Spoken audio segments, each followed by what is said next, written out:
ഇന്ന് ഞാൻ തീരെ പ്രതീക്ഷിക്കാണ്ടാണ് വയനാട് ചൂരൽമലയിൽ എത്തുന്നത്. ഇതിനു മുമ്പൊക്കെ ചൂരൽമലയും മുണ്ടക്കൈയും ഒക്കെ കേട്ട് മാത്രമായിരുന്നു അറിവുണ്ടായത്. ഇപ്പൊ ചൂരൽമലയും മുണ്ടക്കൈയും എന്നൊക്കെ കേൾക്കുമ്പോൾ മനസ്സിൽ ഒരുപാട് വേദനിപ്പിക്കുന്ന കാഴ്ചകൾ മാത്രമാണ് ഓർമ്മ വരുന്നത്. വയനാട്ടിലെ മേപ്പാടി ഗ്രാമപഞ്ചായത്തിലെ മനോഹരായിട്ടുള്ള പച്ച പുതച്ചൊരു പ്രദേശമായിരുന്നു പുത്തുമല.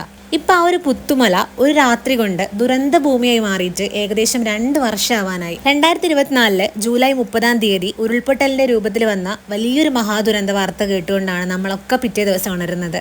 നമ്മൾ ന്യൂസിൽ കൂടെ ഒക്കെ കണ്ടതാണ് ഈ ഒരു ബെയിലി പാലവും അതുപോലെ രക്ഷാപ്രവർത്തനം നടത്തിയിട്ടുള്ള അന്നത്തെ ആളുകളെയൊക്കെ. ഇന്നിപ്പോൾ ഇതിൽ കൂടെ നടക്കുമ്പോൾ ശരിക്കും മനസ്സിനൊക്കെ ഒരു മരവിപ്പാണ് കേട്ടോ. എനിക്ക് മാത്രമല്ല, അവിടെ വന്ന എല്ലാവരുടെ അവസ്ഥ ഇത് തന്നെയാണ്. ഇവിടുത്തെ വെള്ളരി മലയിലെ വെള്ളോലിപ്പാറേൻ്റെ ഒരു ഭാഗം അടർന്നു വീണിട്ട് 3 കിലോമീറ്ററാണ് വനമേഖലയെ കടന്നെത്തിയിട്ട് ഉരുൾ ഇവിടെ എത്തുന്നത്. അന്ന് ഒഴുകി വന്ന മരത്തിൻ്റെയും വലിയ പാറക്കെട്ടിൻ്റെയും ഒക്കെ കൂമ്പാരം നമുക്ക് ഇവിടെ കാണാൻ പറ്റും. അത് കാണുമ്പോൾ ശരിക്കും എന്താ തോന്നുന്നതെന്ന് പറയാൻ പോലും പറ്റുന്നില്ല.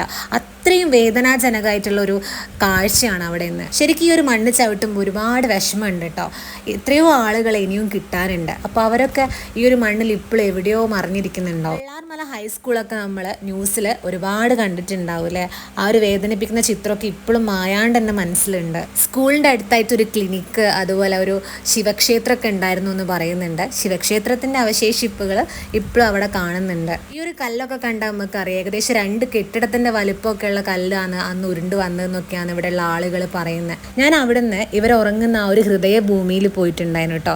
അവിടെ പോയി അവരെ കണ്ട സമയത്തുണ്ടായ എൻ്റെ മാനസികാവസ്ഥ എന്ന് പറഞ്ഞിട്ടുണ്ടെങ്കിൽ കരയാണ്ട് മാക്സിമം പിടിച്ചു നിൽക്കാൻ ഞാൻ ശ്രമിച്ചിട്ടുണ്ടെങ്കിലും എന്നെ കൊണ്ട് പറ്റിയില്ല. ജീവിതത്തിൽ നമ്മളെല്ലാം നേടിയെന്നും എനിക്ക് എന്തൊക്കെയോ ഉണ്ട് എന്നൊക്കെ വിചാരിച്ച് നടക്കുന്ന ഒരുപാട് ആളുകളില്ല. ഒരു ദിവസം ഈ ഒരു മുണ്ടക്കൈയിലും ചൂരൽമലയിലൊക്കെ ഒന്ന് പോയി നോക്കണം കേട്ടോ. ആ ഒരു വിചാരം അതോടെ അവസാനം.